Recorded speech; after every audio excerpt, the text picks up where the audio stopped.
Hello students, मैं doctor Anjana Sharma अपने channel देववाणी संस्कृत में आप सभी का स्वागत करती हूँ। आज मैं आपके लिए कक्षा 9 की संस्कृत गद्य भारती के दूसरा पाठ का दूसरा भाग लेकर उपस्थित हुई हूँ, जिसका नाम है अस्माकं राष्ट्रीय प्रतीकानि। एक स्वतंत्र और संप्रभु राष्ट्र को अपनी पहचान बनाने के लिए कुछ प्रतीक चिन्हों की आवश्यकता होती है। उसकी पहचान के ये चिन्ह ही राष्ट्रीय प्रतीक चिन्हों के नाम से जाने जाते हैं। राष्ट्रध्वज, राष्ट्रीय चिन्ह, राष्ट्रगान, राष्ट्रीय पशु, राष्ट्रीय पक्षी, राष्ट्रीय पुष्प आदि कुछ ऐसे ही प्रतीक हैं जिनके माध्यम से समस्त राष्ट्र अपने विशेषताओं से विश्व का परिचय कराता है। हमारे भी अनेक राष्ट्रीय प्रतीक हैं, जैसे राष्ट्रीय पक्षी मोर, राष्ट्रीय पशु बाघ, राष्ट्रीय पुष्प कमल, राष्ट्रगान जन गण मन, राष्ट्रध्वज तिरंगा आदि। अस्माकं राष्ट्रीय प्रतीकानि नामक इस पाठ में भारतवर्ष के राष्ट्रीय प्रतीकों और उनकी विशेषताओं के विषय में विस्तार से बताया गया है। साथ ही उसे प्रतीक रूप में ग्रहण किए जाने के औचित्य पर भी प्रकाश डाला गया है, अर्थात ये बताया गया है कि इन्हीं चीज़ों को राष्ट्रीय प्रतीक के रूप में क्यों प्रयोग किया गया है। पहले भाग में आपने राष्ट्रीय पक्षी मोर और राष्ट्रीय पशु व्याघ्र यानी बाघ के बारे में पढ़ा था। आइए अब हम पढ़ते हैं राष्ट्रीय पुष्प कमल के बारे में कि कमल को ही राष्ट्रीय पुष्प क्यों बनाया गया है। आइए पाठ पढ़ना प्रारंभ करते हैं। कमलम। कमलम सरसिजम पदम पंकजम शतदलम इत्यादि नामभि प्रथितं पुष्पमस्माकं राष्ट्रीय प्रतीकत्वेन स्वीकृतं राष्ट्रीय पुष्पस्य यशो विद्यते। कमलम यानी कमल, सरसिजम, सरसिजम का मतलब है सरोवर में जो उत्पन्न होता है। कमल सरोवर में खिलता है, इसलिए कमल को सरसिज नाम से भी जाना जाता है। पद्मम यानी पदम, पंकज, पंख और जैप यानी कीचड़ में उत्पन्न होने वाला, इसलिए कमल को पंकज भी कहा जाता है। शतदलम इत्यादि, शतदल यानी 100 पत्तियों वाला, इत्यादि इस इत्यादि नामभि नामों से प्रथितम यानी प्रसिद्ध, पुष्पम अस्माकम संधि हो जाएगी यहाँ पर, पुष्पम धन अस्माकम, पुष्प अस्माकम हमारे राष्ट्रीय प्रतीकत्वेन राष्ट्रीय प्रतीक के रूप में स्वीकृत राष्ट्रीय पुष्पस्य राष्ट्रीय पुष्प के यशो विद्यते यश को धारण करता है। कमलम कमल, सरसिज, पदम, पंकज, शतदल इत्यादि अनेक नामों से प्रसिद्ध यह पुष्प हमारे राष्ट्रीय प्रतीक के रूप में स्वीकार किया गया राष्ट्रीय पुष्प के यश को धारण करता है। तस्य कोमलत्वं, मनोहरत्वं, विकासशीलत्वं, पवित्रत्वं च अभिलक्ष्यैव कविभिः तस्य बहुशः वर्णनं कृतम्। तस्य यानी उसकी, कोमलत्वम कोमलता, मनोहरत्वम मनोहरता, विकासशीलत्वम यानी विकासशीलता, पवित्रम पवित्रता को, अभिलक्ष्य धन एव संधि हो जाएगी, अभिलक्ष्य धन एव अभिलक्षित करके ही कवियों ने तस्य उसका बहुशः बहुत अधिक वर्णन कृतम किया है। उसकी अर्थात कमल की कोमलता, मनोहरता, विकासशीलता और पवित्रता को अभिलक्ष्य धन एव अभिलक्षित करके ही कवियों ने तस्य उसकी बहुशः वर्णनम कृत है बहुत अधिक वर्णन की, अर्थात कमल का कवियों ने अपने काव्य में बहुत अधिक वर्णन किया है। न कश्चित् महाकविः संस्कृत भाषायां हिंदी भाषायां वा विद्यते येन एतस्य पुष्पस्य महात्म्यं न गीतम्। नहीं, कश्चित् कोई भी, महाकवि ही महाकवि, संस्कृत भाषायाम संस्कृत भाषा में, हिंदी भाषायां वा, वायन अथवा, वा का मतलब होता है अथवा, हिंदी भाषायां, हिंदी भाषा में, विद्यते है, हिंदी भाषा में या संस्कृत भाषा में कोई भी महाकवि ऐसा नहीं है, येन एतस्य, संधि हो जाएगी येन धन एतस्य, वृद्धि संधि है, जिसने एतस्य इस पुष्पस्य, पुष्प की, महात्म्यम, महानता का या महात्म्य का या महत्व का, न गीतम, गान न किया हो, अर्थात अधिकतर सभी कवियों ने, चाहे वह संस्कृत भाषा के हों चाहे हिंदी भाषा के हों, कमल का अत्यधिक महत्व वर्णित किया है, अर्थात उसकी महिमा का गान किया है। देवानां स्तुति प्रसंगे दिव्य कर चरणा आदि अंगानां मानव हृदयस्य च उपमानीकृतं सत सांस्कृतिकं महत्वं बिभर्ति पुष्पम इदम्। देवानाम स्तुति प्रसंगे, देवताओं के स्तुति के प्रसंग में अर्थात वर्णन में, दिव्य कर, कर यानी हाथ, दिव्य हाथ, चरण, आदि अंगानाम, अंगों, मानव हृदयस्य च, और मानव के हृदय का, उपमानीकृतम, उपमान कृतम यानी बनाया गया, सत सांस्कृतिकम महत्वम बिभर्ति पुष्पम इदम, संधि हो जाएगी पुष्पम धन इदम। सत सांस्कृतिक,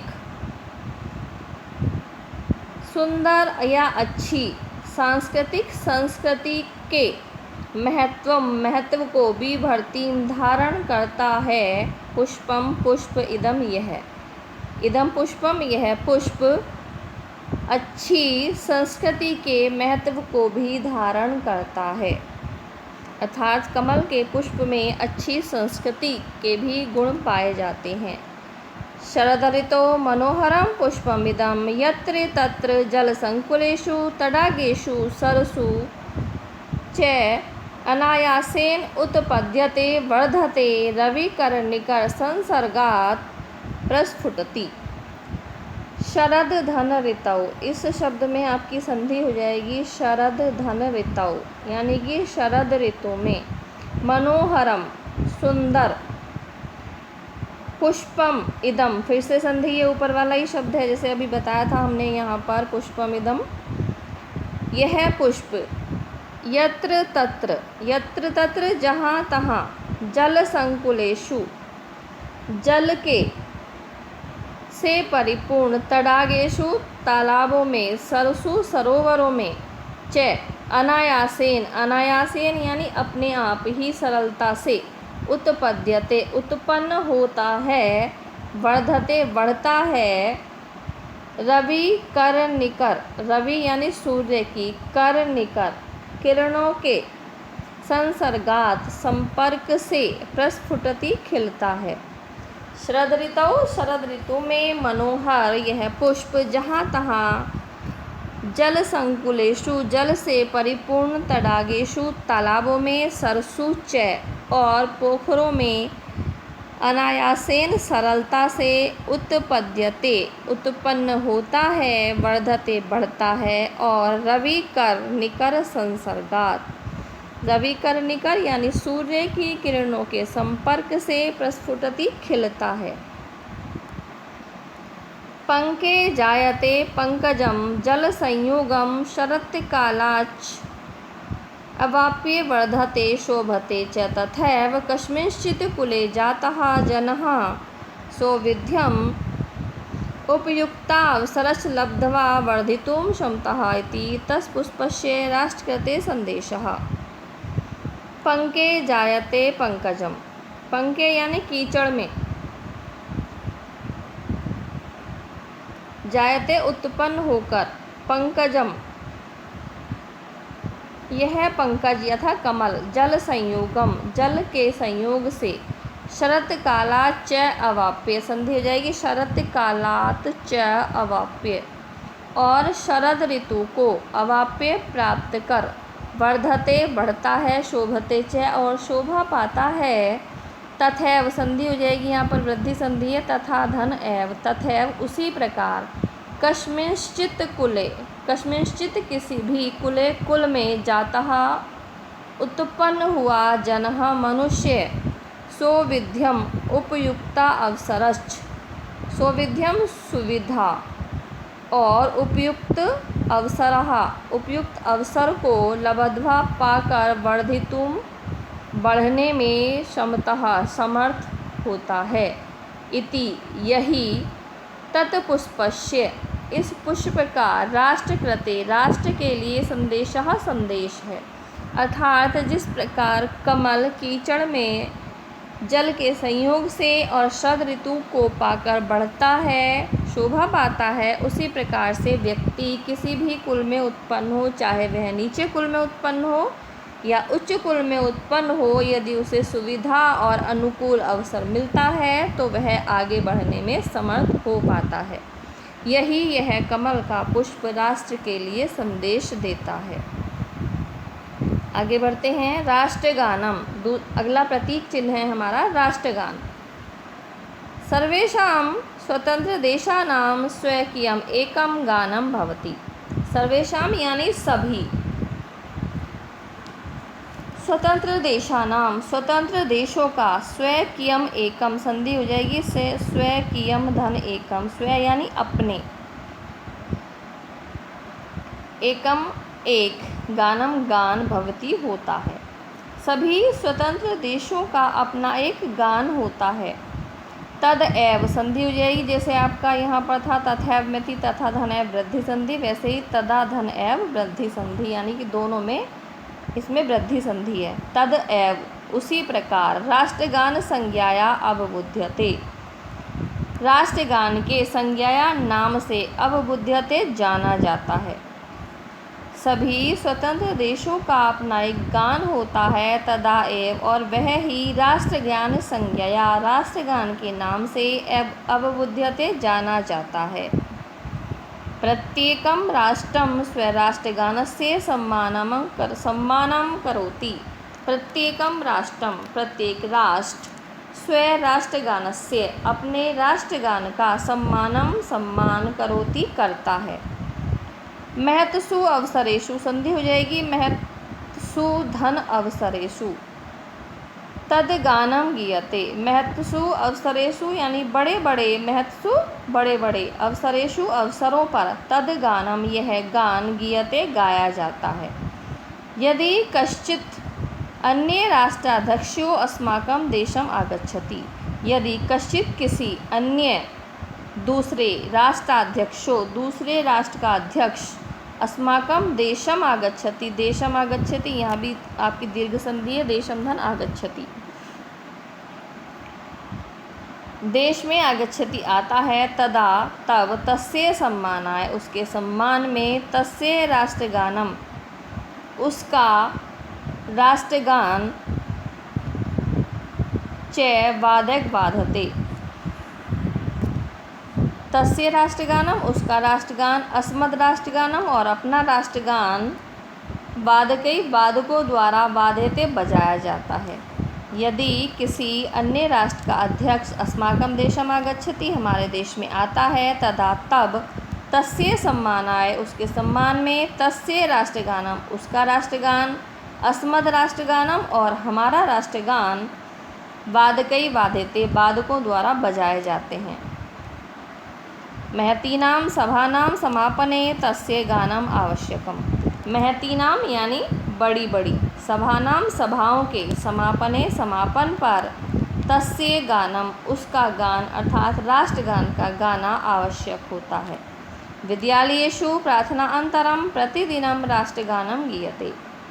विद्यालयेषु विद्यालयों में, प्रार्थना अंतरम प्रार्थना के बाद, प्रतिदिनम प्रतिदिन, राष्ट्रगानम गीयते राष्ट्रगान गाया जाता है। अर्थात विद्यालयों में जब प्रतिदिन सुबह प्रार्थना होती है तब राष्ट्रगान गाया जाता है।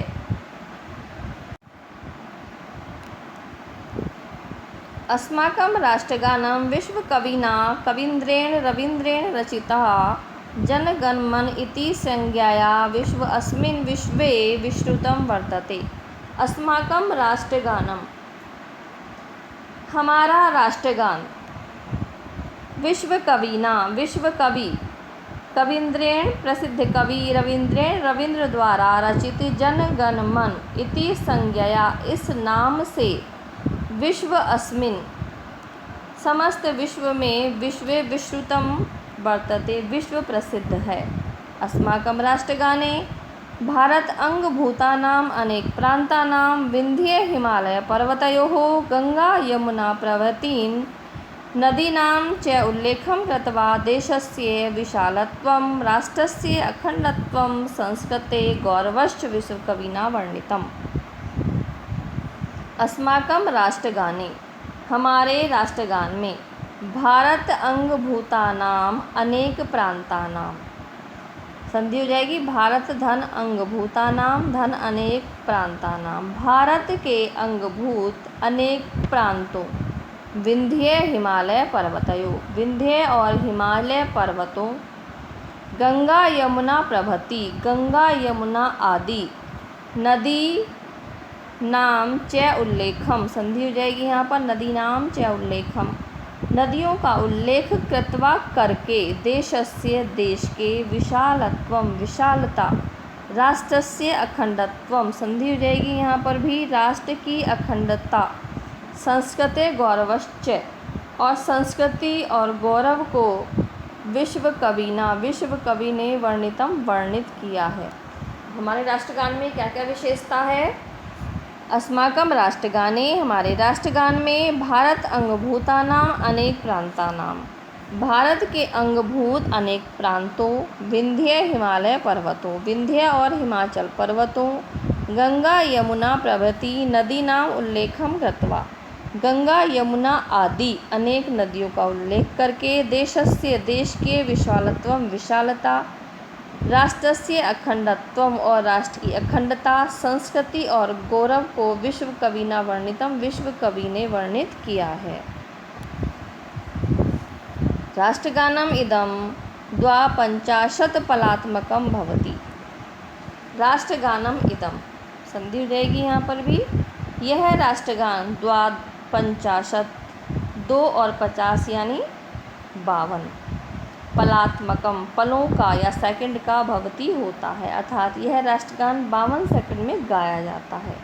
तस्य गाने द्वापंचाशत्पलात्मकं समयो अपेक्ष्यते, तस्य उसके गाने में, द्वापंचाशत्पलात्मकः 52 पलों के समय की, अपेक्ष्यते अपेक्षा होती है, न ततो अधिक है, न वा ततो न्यूनतः, न नहीं ततो उससे अधिक को अधिक, न तो उससे अधिक, न वा ततो न्यूनतः, और न ही उससे कम की, अर्थात राष्ट्रगान 52 सेकंड में पूरा करना चाहिए। तस्य आरोहो अवरोहो अपि निश्चितो, तस्य यानी उसका, आरोहो यानी चढ़ाव, और अवरोहो उतारना, अपि भी, निश्चितो निश्चित है, अर्थात राष्ट्रगान का जो आरोह है, जो स्वर का चढ़ाव है, अवरोह यानी जो स्वर का उतार है, वह भी निश्चित है कि किस अक्षर पर हमें स्वर को ऊंचा उठाना है और किस अक्षर पर, किस शब्द पर आकर हमें स्वर को नीचे लाना है, यह भी सब कुछ निश्चित है। तस्य विपर्यः कर्तुं न शक्यते, तस्य उसको, विपर्यः बदला नहीं, कर्तुं न शक्यते नहीं जा सकता, उसको बदला नहीं जा सकता। राष्ट्रगाने सदोत्थितै जनैः सावधान मुद्रया गेयम्, राष्ट्रगाने, राष्ट्रगान को, सदा धन उत्थतै, संधि हो जाएगी, सदोत्थतै, सदा धन उत्थतै, गुण संधि है यहाँ पर, जनहि, सदा यानी सदैव, उत्थतै सावधान अवस्था में, जनैः लोगों के द्वारा, खड़े हुए, उत्थतै उठे हुए लोगों के, सावधान मुद्रा में गेयम गाया जाता है। राष्ट्रगान को सदा सावधान अवस्था में खड़े हुए मनुष्यों द्वारा गाया जाना चाहिए। राष्ट्रगानावसरे अंग संचालनम निषिद्धः, राष्ट्रगानाम अवसरे, राष्ट्रगान के अवसर पर, यहाँ भी दीर्घ संधि है, राष्ट्रगानम अवसरे, राष्ट्रगान के अवसर पर, अंग संचालनम, शरीर के अंगों का संचालन अर्थात शरीर के अंगों को हिलाना भी, निषिद्धम वर्जित है। यानी कि जब राष्ट्रगान गाया जा रहा है तो हमें खड़े हो सावधान की मुद्रा में खड़े रहना चाहिए और उस अवसर पर अपने हाथ पैरों को नहीं हिलाना चाहिए, ना ही शरीर का कोई अन्य अंग हिलाना चाहिए। चलतो अपि कस्यचित् कर्णकुहरे गीयमानस्य राष्ट्रगानस्य ध्वनिः दूरात् अपि आपतति चेत्तदा तत्रैव सावधान मुद्रया तेनाविचलं स्थातव्यम्। चलतो अपि, चलते हुए भी, कस्यचित् कर्णकुहरे, किसी के मनुष्य के कानों में, गीयमानस्य गाए जाते हुए, राष्ट्रगानस्य ध्वनि राष्ट्रगान की ध्वनि, दूरात अपि आपतति, संधि हो जाएगी, दूरात धन अपि धन आपतति, दूर से भी आती हुई पड़ जाए, चेत धन तदा, इसमें भी संधि है, तो तत्रैव, तत्र धन एव, यहाँ पर आपकी वृद्धि संधि फिर से आ गई, जो संधि हमने ऊपर बताई थी, तत्र धन एव, तत्रैव, तो वहीं पर ही सावधान मुद्रया, सावधान मुद्रा में, तेन अविचलम, उसको अविचल, स्थातव्यम, खड़े हो जाना चाहिए। अर्थात चलते हुए भी, कस्यचित् कर्णकुहरे, किसी के कानों में, गीयमानस्य गाए जाते हुए, राष्ट्रगानस्य ध्वनि राष्ट्रगान की ध्वनि, दूरात अपि आपतति, दूर से आती हुई भी पड़ जाए, तत्रैव, तब वहीं, सावधान मुद्रा में, तेन, उसको, अविचलम, स्थातव्यम, खड़े हो जाना चाहिए। अर्थात राष्ट्रगान के सम्मान में वहीं पर खड़े रहना चाहिए। राष्ट्रगानम श्रद्धास्पदम भवति, राष्ट्रगान श्रद्धास्पदम, श्रद्धा का पात्र, भवति होता है, श्रद्धैव एव इदम गेयम, संधि हो जाएगी, श्रद्धा धन एव धन इदम। देखिए इस छोटे से शब्द में 3 शब्द बन जाते हैं, श्रद्धा धन एव धन इदम। श्रद्धा पूर्वक ही, एव यानी ही, इदम, इसको गेयम गाया जाना चाहिए, इसको श्रद्धा पूर्वक ही गाया जाना चाहिए। तो स्टूडेंट्स, इस वीडियो के माध्यम से इस पाठ को समझने में आपकी को सहायता मिलेगी, ऐसी मुझे आशा है। यदि यह वीडियो आपको अच्छी लगी है तो मेरे चैनल देववाणी संस्कृत को अवश्य सब्सक्राइब करें और वीडियो को लाइक और शेयर भी अवश्य करें। इसके आगे का पाठ देखने के लिए चैनल को सब्सक्राइब ज़रूर करें। धन्यवाद।